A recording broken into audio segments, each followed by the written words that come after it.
Hello friends, मैं संदीप आप सब लोगों का फिर से एक बार स्वागत करता हूं मेरे इस नए वीडियो में और हमारे यूट्यूब चैनल पे जिसका नाम है द हीलिंग हैंड्स। दोस्तों, आज की वीडियो में हम एक शोल्डर पेन के बारे में डिस्कस करने वाले हैं। आज मैं आप लोगों को ऐसे एक ट्रिगर पॉइंट बताने वाला हूं जिसकी मदद से, जिसकी हेल्प से आपका जो भी शोल्डर पेन है, जो फ्रोजन शोल्डर की वजह से हो रहा है, काफ़ी पुराना है, उसको हम इंस्टेंटली कैसे रिलीज कर सकते हैं। तो गाइज, वीडियो को आगे बढ़ाने से पहले मैं आप लोगों को एक रिक्वेस्ट करना चाहता हूँ। अगर आपने अभी तक हमारा जो फ्रोजन शोल्डर वाला वीडियो नहीं देखा तो उसको ज़रूर देख लीजिए, क्योंकि आपको फ्रोजन शोल्डर होता क्या है, उसके क्या क्या कॉजेस होते हैं, उसके क्या सिम्टम्स होते हैं और बेसिक एक्सरसाइज की हेल्प से हम उसको कैसे ठीक कर सकते हैं, ये सब कुछ समझना बहुत ज़्यादा इंपॉर्टेंट है। जिन लोगों ने वीडियो नहीं देखा उनके लिए मैंने उसका लिंक डिस्क्रिप्शन बॉक्स में दे दिया है, आप वहाँ पे जाके चेक कर सकते हो। गाइज, हमने सेकेंड वीडियो भी बनाया था जिसमें हमने डिटेल में डिस्कस किया था कि फ्रोजन शोल्डर का जो सबसे बड़ा रीज़न होता है वो होता है हमारे रोटेटर कफ के मसल का इंजरी होना। तो गाइज, उस वीडियो में हमने बताया था कि हम कैसे रोटेटर कफ के जो मसल्स होते हैं उसको स्ट्रेंथनिंग प्रोवाइड कर सकते हैं, कैसे उसको स्ट्रॉन्ग कर सकते हैं ताकि हमारा जो भी फ्रोजन शोल्डर है, जो भी शोल्डर इंजरी वो नहीं हो सके। तो गाइज, उसका भी लिंक मैंने डिस्क्रिप्शन बॉक्स में दे दिया है, आप वो भी चेक कर लीजिए। तो गाइज, जब भी हमें शोल्डर पेन होता है तो हमें बहुत ज़्यादा दिक्कतें फेस करनी पड़ती है, क्योंकि शोल्डर जॉइंट हमारे बॉडी का सबसे ज़्यादा मोबाइल जॉइंट, सबसे ज़्यादा यूज होने वाला जॉइंट होता है। तो उसके रिलेटेड अगर कुछ भी होता है तो हमें बहुत ज़्यादा प्रॉब्लम होते हैं। तो आज की वीडियो में मैं आप लोगों को एक ट्रिगर पॉइंट बताऊंगा जिसकी हेल्प से आप आपका शोल्डर पेन, फ्रोजन शोल्डर का पेन इंस्टेंटली रिलीज कर सकते हो। अब गाइज, ये वीडियो आगे बढ़ाने से पहले इसके दो कंडीशन है कि ये टेक्निक किन लोगों को यूज नहीं करना चाहिए। जिन लोगों का शोल्डर पेन अभी रिसेंटली हुआ है, जिसमें आपका कुछ भी मसल टियर हुआ है या जो भी आपका लिगामेंट का प्रॉब्लम हो गया है, इसकी वजह से वहाँ पे इन्फ्लामेशन है, स्वेलिंग है, रेडनेस है, तो ऐसे सिचुएशन में, ऐसे कंडीशन में आपको ये टेक्निक यूज नहीं करनी। आपको वहाँ पे आइसिंग करना है। आइसिंग से वहाँ का इन्फ्लामेशन, वहाँ का स्वेलिंग कम हो जाएगा और आपका पेन कम हो जाएगा। तो जो हमारा सेकंड कंडीशन है, इसमें मैं देखने वाले कि ये जो टेक्निक है किन लोगों को करना चाहिए। तो गाइज, फ्रोजन शोल्डर की वीडियो में जैसे मैंने बताया था आपको कि उसके जो भी स्टेजेस होते हैं उसमें जो स्टेज नंबर 2 और स्टेज नंबर 3 होता है, जिसमें शोल्डर पेन में, फ्रोजन शोल्डर में इंटरनल इंजरी हील हो चुकी होती है, इंटरनल जो भी प्रॉब्लम होता है हील होता है, बट उसके बाद धीरे धीरे जो भी हमारे मूवमेंट रेस्ट्रिक्शन की वजह से हमारा जो भी शोल्डर के कैप्सूल होता है वो थिकन बन जाता है, टाइट बन जाता है, उसको हम बोलते हैं अधेसिव कैप्सुलाइटिस। उसके साथ साथ हमारे जो भी डेल्टॉइड मसल्स होते हैं वो भी काफ़ी ज़्यादा टाइट हो जाते हैं। तो इस वजह से लोगों को फ्रोजन शोल्डर का पेन काफ़ी दिनों तक रहता है। तो ये जो टेक्निक है ये उन लोगों के लिए बहुत ज़्यादा हेल्पफुल होगी जिनका शोल्डर पेन फ्रोजन शोल्डर की वजह से हो रहा है, वो काफ़ी दिनों से हो रहा है और उनका इंटरनल इंजरी हील हो चुका है। तो अब हम देखते हैं कि टेक्निक कैसे करना होता है। उसमें क्या होता है कि जो भी, जैसे मैंने बोला था, हमारा जो भी शोल्डर होता है वो फ्रोजन शोल्डर के केस में क्या होता है, उसका जो इंटरनल कैप्सूल होता है वो थिक बन जाता है, टाइट बन जाता है। उसके साथ साथ सबसे बड़ा प्रॉब्लम ये होता है कि हमारे जो भी डेल्टॉइड मसल्स होते हैं वो बहुत ज़्यादा टाइट हो जाते हैं। और क्योंकि हम फ्रोजन शोल्डर के केस में, शोल्डर पेन में हम जो हमारा मूवमेंट होता है वो रिस्ट्रिक्ट कर देते हैं और इसकी वजह से मसल का यूज़ नहीं होता, इसलिए हमारा फ्रोजन शोल्डर में पूरा जो शोल्डर जॉइंट होता है टाइट बन जाता है। तो गाइस, फ्रोजन शोल्डर के केस में हमारा सबसे ज़्यादा जो मूवमेंट होता है, जो हैम्पर होता है, वो होता है हमारा एब्डक्शन वाला मूवमेंट। ठीक है, अब एब्डक्शन के लिए हमारे दो मसल मोस्टली रिस्पॉन्सिबल होते हैं। फर्स्ट आता है हमारा सुप्रास्पैनाटस, जो फर्स्ट 15 डिग्री, 15 डिग्री तक जो भी हमारा हाथ का एब्डक्शन होता है वो सुप्रास्पैनाटस करता है और 15 डिग्री के बाद जो भी बाकी का एब्डक्शन होता है वो हमारा डेल्टॉइड मसल करता है, स्पेशली मिडल डेल्टॉइड।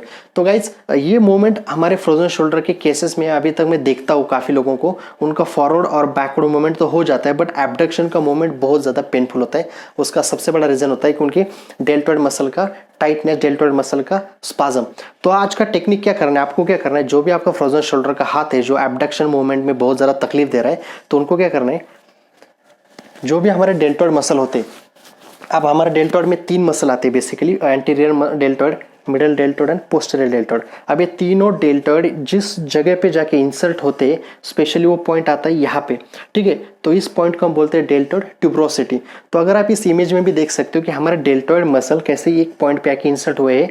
आप क्या करना है, ये जो पॉइंट होता है, ये पॉइंट होता है हमारा ट्रिगर पॉइंट। इस पॉइंट के मसाज से, इस पॉइंट के रिलीज करने से हमारा जो भी डेल्टॉइड का टाइटनेस है वो एकदम से कम हो जाता है और जो भी एब्डक्शन का मोमेंट होता है, जो भी एब्डक्शन में पेन होता है वो इंस्टेंटली रिलीज हो जाता है। अब इसको हम रिलीज कैसे करेंगे, आपको जो दूसरा हाथ होता है उसको ऐसे पकड़ के थंब को यहाँ पे रखना है नीचे। ठीक है, और दोनों जो बाकी की उंगलियां बचती है उसको, वो जो डेल्टॉइड ट्यूब्रोसिटी होता है ना गाइस, वहाँ पे रख देना है। यहाँ पे कैसा गड्ढा सा आपको फील होगा। ठीक है, अब यहाँ पे रखने से आपको हल्का सा इसको क्लॉकवाइज डायरेक्शन में घुमाना है। अब जैसे लोग इसको घुमाते हैं तो काफ़ी लोगों को यहाँ पे इनिशियली पेन फील होता है, वो होता है हमारे मसल के टाइटनेस की वजह से। काफ़ी लोगों को हल्का सा वहाँ पे स्वेलिंग भी आ जाता है, बट इसमें डरने की कोई बात नहीं, it's a part of process. अगर स्वेलिंग आ गया तो उसके लिए एक दिन के लिए रुकिए, फिर दूसरे दिन आप इसको ट्राई कीजिए, ठीक है। तो जैसे जैसे आप इसको रोटेट करोगे क्लॉकवाइज डायरेक्शन में, आपको हल्का सा मसाज करोगे, इनिशियल आप थोड़ा प्रेशर ज़्यादा रखो, पेन होगा, that is again part of the process, ठीक है। तो जैसे जैसे आप इसको रिलीज करोगे ना गाइस, तो आपका डेल्टॉइड मसल का स्पाज्म, डेल्टॉइड मसल का स्टिफनेस निकल जाएगा और आपका एब्डक्शन का जो भी प्रॉब्लम है वो कम हो जाएगा। यस, अब इसको एंटी क्लॉकवाइज भी घुमाना है, आप इसको दोनों डायरेक्शन में रोटेट करना है। बहुत ज़्यादा पेन हो रहा है तो थोड़ा प्रेशर कम रखिए, और हल्का सा पेन हो रहा है तो प्रेशर को बढ़ा सकते हैं, ठीक है, एंड रिलैक्स। तो काफ़ी लोगों को यहाँ पे रेडनेस भी आ जाता है इनिशियली। अब ये हो गया सबसे फर्स्ट पॉइंट कि इसको हम रिलीज़ कैसे करेंगे। अब इसको हम दूसरे साइड में रिलीज़ करेंगे। तो जनरली हमारा क्या होता है, एब्डक्शन वाला मूवमेंट हैम्पर होता है, जैसे मैंने बोला था। तो आपको क्या करना है, हाथ को एब्डक्शन में लेके जाना है और रिलीज़ करना है। अगेन रेस करते करते आपको हाथ का मूवमेंट करते रहना है। अगर आप साइड से देखोगे, अब इसमें आपका जो एल्बो होता है वो 90 डिग्री में होना चाहिए, ठीक है, सीधा मत रखिए, 90 डिग्री में रखिए। और जो भी एब्डक्शन का प्रोसेस होता है उसको आपको करते रहना है, और ड्यूरिंग दैट एब्डक्शन प्रोसेस आपको इसको रिलीज करना है। गाइस बिलीव मी, ये पेनफुल होगा, बट इससे आपका इंस्टेंट शोल्डर पेन रिलीज हो जाएगा। और अगेन जैसे मैंने बताया था, जिनका शोल्डर पेन मसल इंजरी की वजह से हुआ है या फिर रिसेंटली हुआ है, उन लोगों को नहीं करना। जिनका शोल्डर पेन बहुत पुराना है, फ्रोजन शोल्डर है, एब्डक्शन में प्रॉब्लम है, तो उस केस में ये आपके लिए बहुत बहुत बहुत बढ़िया टेक्निक है। Hand relax. तो आपको इसको क्या करना है कि जैसे मैंने बोला था, स्टेबल में आपको स्टेबल हाथ रख के आपको 2-3 मिनट के लिए करना है, और फिर सेकंड जो अपना एब्डक्शन वाला करते हैं उसमें भी आपको 2-3 मिनट के लिए करना है।